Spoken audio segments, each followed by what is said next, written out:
Bonsoir et bienvenue pour le 7-8, l'actu, nouvelle édition en direct à 18 h. Voici les titres de ce journal. 3 ans et demi de travaux et de procédures et une réouverture prévue après la Toussaint. L'école Victor Hugo au Clé-sous-Bois va rouvrir. Les parents ont déjà eu l'occasion de la visiter avec leurs enfants. Le Secours populaire des Yvelines qui vient de se réunir en congrès constate une paupérisation des personnes âgées et des mères célibataires. Nous en parlerons avec le secrétaire général dans les Yvelines, Pascal Rodier. Pour la deuxième édition de cette tournée à travers l'Hexagone de Dance Trophy, des sélections étaient organisées parmi des danseurs, d'associations, d'écoles de danse, d'amateurs, de semi-professionnels ou encore de candidats libres. C'était à plaisir ce week-end. Parmi les jurés, vous l'avez vu, la chorégraphe Mia Fry, célèbre pour ses participations à des émissions de télé-réalité. L'image du jour, une maison en paille et en bois, ce n'est pas une histoire tirée d'un conte pour enfants, elle est bien réelle et héberge au quotidien la famille Bonneau. Située à Dampierre, elle se distingue des réalisations actuelles par son côté 100% écologique. 50 € par mois pour chauffer 120 mètres carrés ou encore recyclage de l'eau grâce à une terrasse végétalisée, une maison passive dont les matériaux sont issus d'ailleurs de la région. Elle vient de remporter la dernière édition du concours organisé par l'Agence locale de maîtrise de l'énergie. Coût total de 240 000 €. La famille Bonneau a aussi dû mettre la main à la pâte. L'école Victor Hugo, je vous le disais, au Clé-sous-Bois, avait été incendiée en avril 2010. Il aura fallu 3 ans et demi de procédures et de travaux pour que finalement elle ouvre à nouveau. Une journée portes ouvertes était organisée d'ailleurs à la veille des vacances de la Toussaint. Catherine Zulato et Anthony Reich pour les images. C'est au son de la fanfare que parents et enfants ont pu découvrir la nouvelle école Victor Hugo au Clé-sous-Bois. Salle de classe, cantine, bibliothèque, tout a été refait. Elle est magnifique. Franchement, je la préfère plutôt qu'avant. Tout a changé. Ma salle de classe, elle est bien. Avant, on était dans des algécos. Et là, on est dans une vraie classe.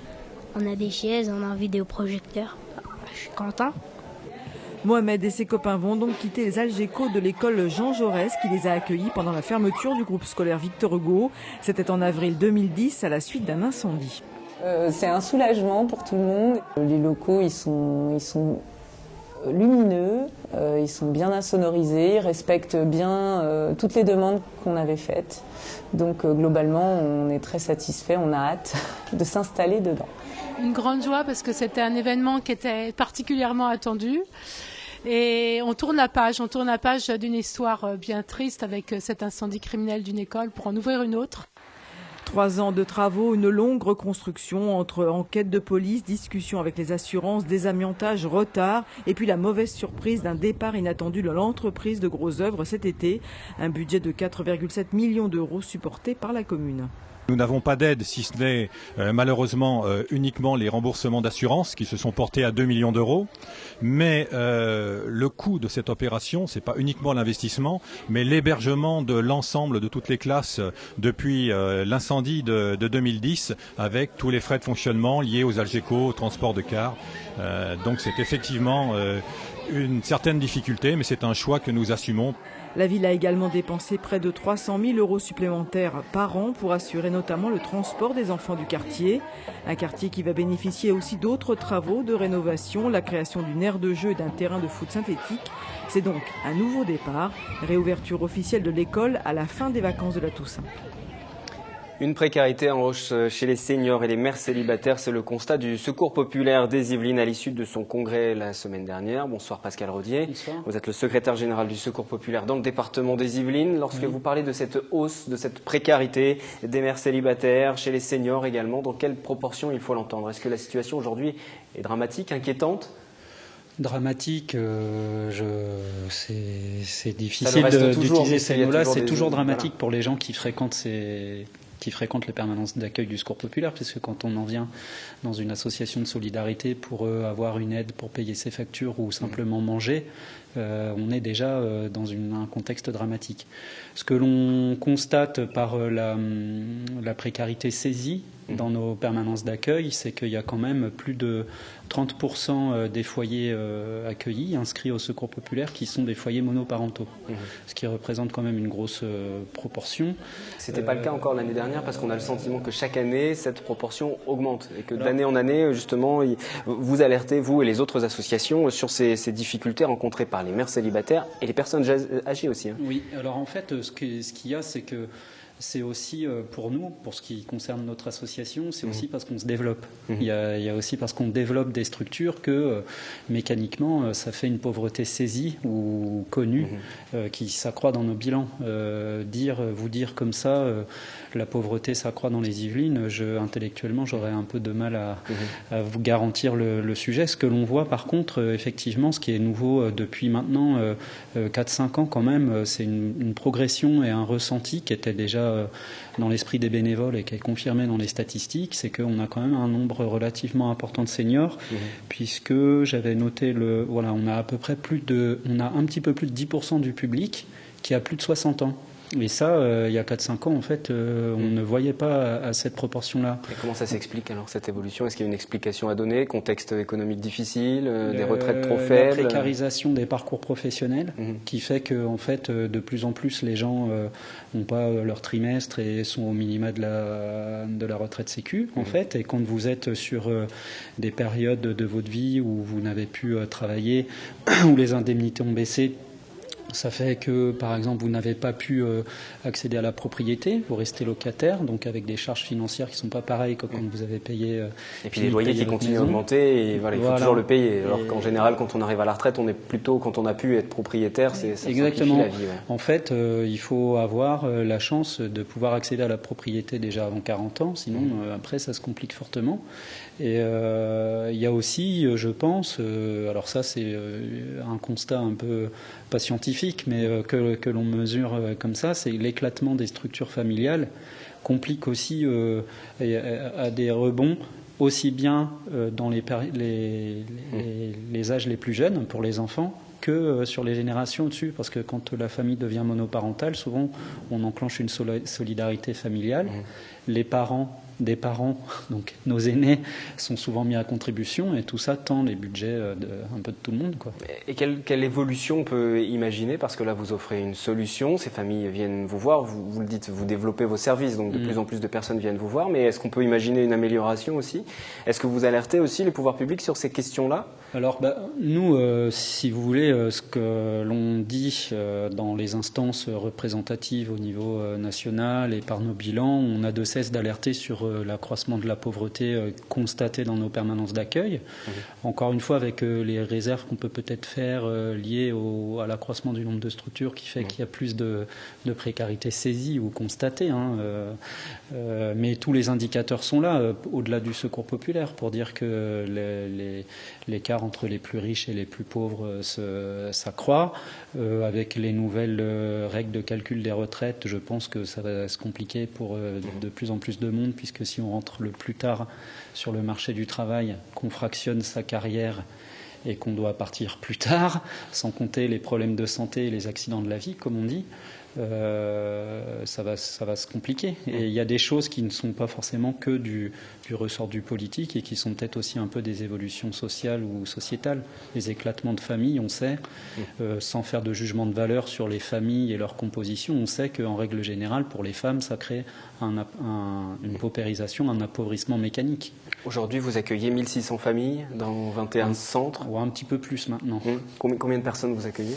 Ça fait un peu plus de 5600 personnes accueillies. Donc ça, c'est pour le nombre de personnes. Voilà. Donc ça fait dans les 1700 familles, avec des fois des familles très nombreuses. Donc nous, en fait, on les accroît. On considère qu'en fait, ça reviendrait à presque 2000 familles de taille normale, si on peut dire, de taille médiane. En fait, donc aux environs de 3-4 personnes, si on convertit, ça vous fait 1900 familles. Mais techniquement, on a 1700 familles, et ça, j'insiste un peu, peut-être les gens vont trouver que je suis répétitif, mais c'est la précarité saisie. Il y a toute une précarité ponctuelle que l'on voit traverser. Les gens qui, on va dire, aussi osent venir vous voir, osent rencontrer les bénévoles de votre association, mais qui en revanche, il existe une frange de la population qui n'ose pas. Il y a ça. C'est ça que vous appelez la population non saisie? Oui, et puis il y a aussi des gens qui sont un petit peu en indélicatesse administrative, on va dire. D'accord. Qu'on renseigne pas forcément dans les fichiers pour des raisons, de discrétion. Et il y a aussi des gens qui viennent de manière très ponctuelle et qui ne souhaitent pas s'inscrire dans une aide prolongée, qu'on va voir une fois, 2 fois dans l'année. Et cela, forcément, on ne va pas non plus enclencher tout un processus de traitement statistique. Sans pour rentrer dans les statistiques, quand vous parlez de ces personnes en délicatesse avec l'administration, ces personnes, on va dire, sans papier, pour être très clair, elles sont nombreuses. Est-ce que vous constatez aussi, parce que ça fait partie des constats que vous avez dressés cette année avec le Congrès, c'est l'afflux de demandeurs d'asile aussi. C'est nouveau, en fait. Alors ceux-là sont en situation régulière. Les demandeurs d'asile, il ne faut pas confondre les gens qui ont épuisé les recours et qui, du coup, sont en situation de séjour illégal sur le territoire. Et puis, il y a les gens qui font valoir des droits. Et les demandeurs d'asile, on a eu une grosse augmentation qui est liée, en fait, à une embolisation complète des structures d'accueil sur Paris et la Petite Couronne. Et c'est un public qu'on voit arriver dans les Yvelines. Avant, le département était relativement épargné ou préservé. Enfin, les termes sont un peu... Enfin, je ne voudrais pas qu'on pense que c'est une gêne, mais sur les hôtels proches de Coignières, La Verrière, Trappes et Lancourt, on a un public relativement conséquent qui arrive, souvent des pays de l'Est, en fait, du Kazakhstan, de Tchétchénie, d'horizons un peu divers comme ça, avec des gens qui font ce qu'ils peuvent aussi pour s'insérer, pour apprendre le français, qui nous aident aussi, qui font du bénévolat. J'ai reçu une famille avec la jeune fille qui fait l'interprète pour ses parents et le papa suit des cours de français, il souhaite faire du bénévolat pour améliorer sa maîtrise de la langue. Ça, c'est des choses en fait qui sont un peu nouvelles et qui parfois posent des problèmes mécaniques d'adaptation. Quand vous doublez la demande sur une structure, on a des grosses difficultés à faire face, quoi.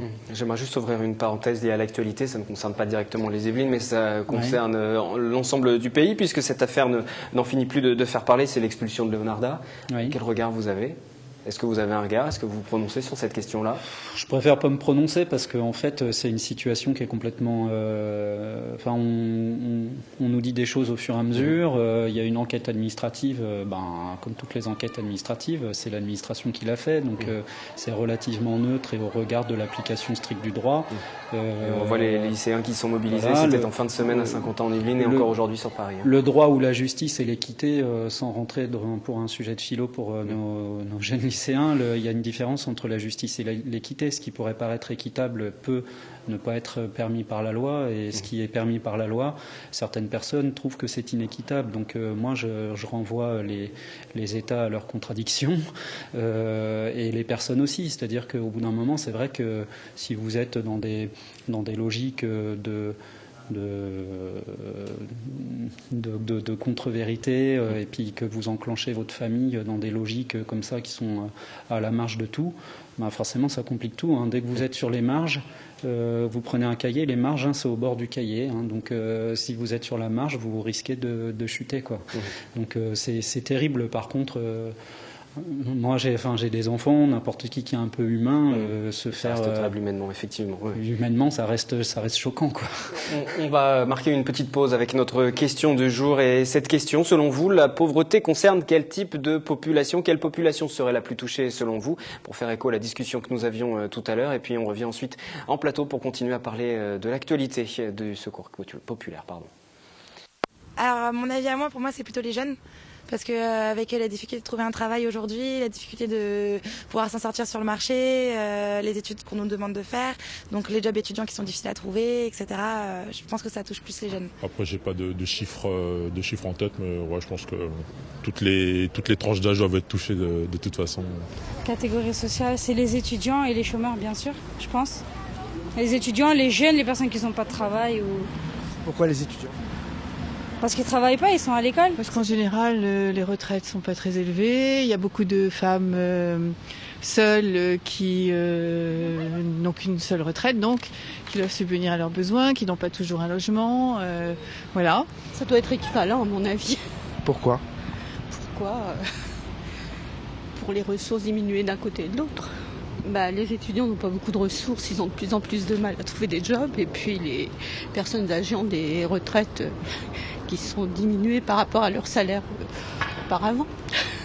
Ce qui revient le plus souvent tout de même, ce sont les étudiants. On pense tout de suite aux jeunes. Les jeunes en difficulté, on pense moins aux seniors. Hein. Oui, donc ça fait partie des populations qui sociologiquement déjà sont souvent plus discrètes et deviennent invisibles. On a en règle générale, je ne veux pas non plus, hormis ceux qui font du bénévolat au Secours populaire ou dans d'autres associations, mais je le dis en souriant, mais en même temps c'est sérieux, souvent pour des personnes qui ont quitté la vie professionnelle, on se désanonymise en faisant du bénévolat, et la grosse difficulté pour les personnes âgées, c'est que souvent c'est un isolement physique, social, qui limite aussi la perception par les travailleurs sociaux. Il y a une réticence aussi, et puis c'est une question de dignité. Je veux dire, si vous avez travaillé, élevé des enfants, que vous arrivez à un âge mûr et que vous subissez le fait d'avoir à vous adresser à une structure pour pouvoir manger ou faire des activités sociales, culturelles, partir en vacances, mais quelle dégradation de l'image personnelle ça peut représenter, c'est terrible en fait. Donc ils ne se manifestent pas et pourtant leurs difficultés sont réelles. Vous parliez du bénévolat, c'est peut-être l'occasion aussi de rappeler que vos structures sont ouvertes aux bénévoles. Ah oui. Plus que jamais, surtout qu'on arrive en période de fin d'année, que vos activités vont se multiplier, aussi bien de par l'hiver qu'aussi par ces périodes de fêtes de fin d'année, puisqu'il faut penser à tous en cette période de fête. Donc en fait, on a des activités de solidarité matérielle qui vont se déployer avec un libre service de Noël qui touche l'ensemble des familles qui sont aidées au niveau alimentaire toute l'année. On leur donne un côté festif, donc il faut multiplier les collectes matérielles et aussi les collectes financières. C'est pour ça qu'on fait des paquets cadeaux dans l'enseigne Fnac sur Vélizy 2 et sur Chambourcy maintenant. On rayonne sur deux structures, donc on fait un large appel au bénévolat parce que ça prend beaucoup de temps et d'énergie, et plus on est nombreux et moins c'est pénible à faire, et ça nous permet quand même de combler sacrément les budgets et de pouvoir dépenser quand même quelques milliers d'euros à cette période-là pour faire en sorte que Noël se passe le mieux possible pour les personnes en difficulté. Cette année, on souhaite justement être cohérent avec nos constats, et on va organiser aussi pour la première fois un repas de solidarité au moment des fêtes de fin d'année pour les personnes âgées isolées justement. On veut leur proposer quelque chose de beau et quelque chose dont ils pourront se souvenir et qu'ils pourront partager. On est en train de voir pour organiser un repas sur un bateau-mouche à Paris, quelque chose qui... Les bénévoles n'hésitent pas à vous contacter. Voilà, tout à fait. Pour vous aider. Sur la ville nouvelle, il y a 5 structures, il y a de la place. 5 structures plus le siège départemental, il y a de la place pour s'occuper. Merci à vous. Merci Pascal Rodier d'être venu sur ce plateau, responsable du Secours populaire des Yvelines. On va parler santé à présent. Un futur centre de médecine gériatrique qui va voir le jour à Plaisir. La première pierre vient d'être posée pour l'été 2015. La construction de ce centre accueillera les patients de médecine gériatrique polyvalente et psychogériatrie cognitive en hospitalisation complète, en hospitalisation de jour et en consultation. Toutes les précisions avec ce reportage. Élus, professionnels de la santé, chacun à leur tour, ils participent à la pose de la première pierre du futur centre de médecine gériatrique. Le bâtiment constituera la 3e partie de l'hôpital gérontologique et médico-social de Plaisir-Grignon. Il y aura 144 lits, à la fois du court séjour, donc des personnes âgées qui restent assez peu de temps, 20, 30 jours, etc., du soin de suite et de réadaptation gériatrique, et également des hôpitaux, des unités plus spécialisées vers les troubles neurocognitifs, etc. C'est un transfert des lits que vous voyez dans le bâtiment qui est derrière. Le bâtiment qui est derrière sera totalement ou partiellement désaffecté. Les objectifs principaux du transfert, développer la partie consultation mais aussi la partie technique avec l'implantation d'un nouveau scanner. Pour la ville de Plaisir, c'est aussi une architecture plus moderne. Ça, c'est un pas vers l'avenir, je dirais. Ça va s'ouvrir en 2015. 2015, c'est demain. On est déjà, aux portes de 2014-2015. C'est une vraie modernité au centre même de la ville de plaisir. On est vraiment privilégié par rapport à ça. L'accueil, ne serait-ce que du terrain, quand vous voyez, c'est un grand parc. Donc en plus, les médecins rappelaient la qualité, le confort, la confiance qu'on peut y attendre. Pour la ville de plaisir, c'est un plus. Coût total de l'opération, 28 millions d'euros. Financé par l'hôpital de plaisir et par des crédits de l'Agence régionale de santé, le bâtiment sera livré dans 2 ans. Culture, la 2e édition du concours national Dance Trophy France 2013 a fait escale à plaisir. Pour cette épreuve, des danseurs non professionnels se sont affrontés dans la catégorie danse de salon et danse contemporaine. Le jury, composé de la chorégraphe américaine Mia Fry, sélectionne le meilleur de chaque catégorie pour représenter la région en novembre prochain avec une grande finale nationale. Rencontre avec les candidats en catégorie danse contemporaine. Yolène Thorez, Anthony Reich. C'est leur tout premier concours. Habitués au spectacle, ces troupes venues tout droit d'Orly se mesurent pour la première fois à d'autres candidats lors d'une véritable compétition, la 2e édition du Dance Trophy.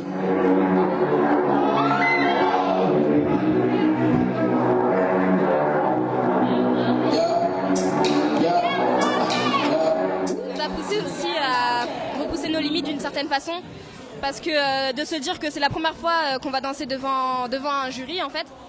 Et que ce soit personnalité ou pas, ça nous donne envie de montrer ce qu'on vaut et de se dépasser encore plus que lorsque des spectacles par exemple. C'est aussi une question de partage en fait, on voulait faire savoir aux gens un petit peu ce qu'on faisait et dans quelle spécialité et afin de nous représenter tout simplement. Johanna, elle, fait partie des rares candidates à danser en solo. À 16 ans, elle a déjà 10 ans de pratique derrière elle. Danse moderne, jazz, hip-hop ou encore danse classique, cette étudiante des Hauts-de-Seine sait tout faire.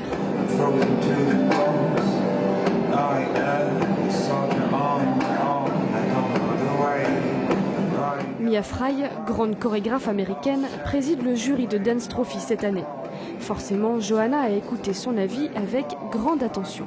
Elle m'a dit que j'étais une vraie danseuse, que ça lui plaisait beaucoup, que les autres jurys ont aimé aussi et ça m'a fait plaisir. C'est un peu un grand nom de la danse et ça fait plaisir qu'il y ait quelqu'un comme ça dans le jury. Et ce grand nom de la danse a été surprise par la diversité des danses proposées, mais aussi par la qualité. Disons que le niveau là est très fort, il y a beaucoup plus de groupes, j'ai l'impression qu'ils sont venus pour en découdre et donc ils avaient vraiment bien préparé leur numéro et effectivement on voit que c'est sans doute une région où les gens aiment vraiment danser et où les adolescents comme ça ils s'expriment. Donc en numéro 2, c'est Johanna Maledon. Johanna Maledon, qui est une vraie danseuse, très forte. C'était puissant ce que tu as fait. Et tu es sur le podium avec un autre groupe qui ont tout donné aussi. Donc il n'y a pas de problème, ils ont déchiré aussi. Donc crois-moi, tu es avec du niveau. C'est No Say Crew. Prochaine étape pour les candidats sélectionnés, la finale nationale à Bordeaux le 2 novembre prochain. Les danseurs ont encore un peu de temps devant eux pour s'entraîner, sans oublier les bons conseils de la professionnelle. Prendre conscience du public, des juges qui les observent et de nous inclure systématiquement au sein même de leur chorégraphie. Donc le regard et l'interprétation. Ce week-end avait lieu le 3e challenge poker de Saint-Quentin en Yvelines. C'est à Magny-les-Hameaux, le tournoi qui a réuni près de 150 joueurs et ses bénéfices étaient dédiés à des associations caritatives. C'était pour la bonne cause. Reportage Olivier Maniscalco, Anthony Reich. Allez, une dame! Une dame! Une dame! Une dame! Oh, une joie libératrice, comme Giuliano dit Juju qui touche une suite sur la dernière carte servie. Ils étaient environ 150 ce week-end à vibrer au 3e challenge poker de Saint-Quentin en Yvelines. Et les émotions, justement, c'est en partie ce que viennent chercher les joueurs. C'est juste pour s'amuser et puis avoir quelques sensations, se prendre un petit peu pour un professionnel. Enfin bon, des fois c'est moins drôle quand on perd et quand on gagne, c'est très amusant. Lunettes noires, casquettes vissées sur la tête et porte-bonheur en tout genre, le folklore du poker s'est emparé du gymnase Chantal Mauduit de Magny-les-Hameaux. Arrivé en France il y a une dizaine d'années, le jeu continue de séduire les joueurs, et ce, quelles que soient leurs origines. C'est un mélange de tout, il y a de la stratégie, il y a des mathématiques, il y a de la psychologie, et puis la chance un petit peu aussi qui rentre en ligne de compte. Et puis le fait aussi d'avoir des gens, on rencontre des gens de toute origine et de tout corps de métier, donc c'est des gens qui n'auraient peut-être pas qui seraient jamais rencontrés, qu'on rencontre autour d'une table, et je trouve ça relativement agréable. En plus de procurer du plaisir et des sensations, le tournoi était organisé pour la bonne cause. Via le prix des inscriptions et les buvettes, près de 1 000 € ont pu être récoltés pour des associations manicoises, la Mecque, Humanitaire et Vivre au Village. Quelle floche! On redécouvre l'image du jour si vous n'étiez pas avec nous au début de cette édition. Une maison en paille et en bois, ce n'est pas une histoire tirée d'un conte pour enfants, elle est bien réelle et elle héberge au quotidien la famille Bonneau, située à Dampierre. Cette maison passive a remporté la dernière édition du concours organisé par l'Agence locale de maîtrise de l'énergie. Au total de cette construction, 240 000 €, mais la famille Bonneau a aussi mis la main à la pâte. C'est la fin de ce journal à retrouver en replay sur notre site internet. Je vous retrouve mardi en direct à 18 h avec Olivier Delaporte, conseiller général, pour évoquer la politique du département vers les personnes âgées dans le cadre de la Semaine Bleue. Et puis bien sûr, l'essentiel de l'actualité locale. Bonne soirée. Ce lundi soir, vous avez rendez-vous avec Anthony Reich pour le 7-8 Sport.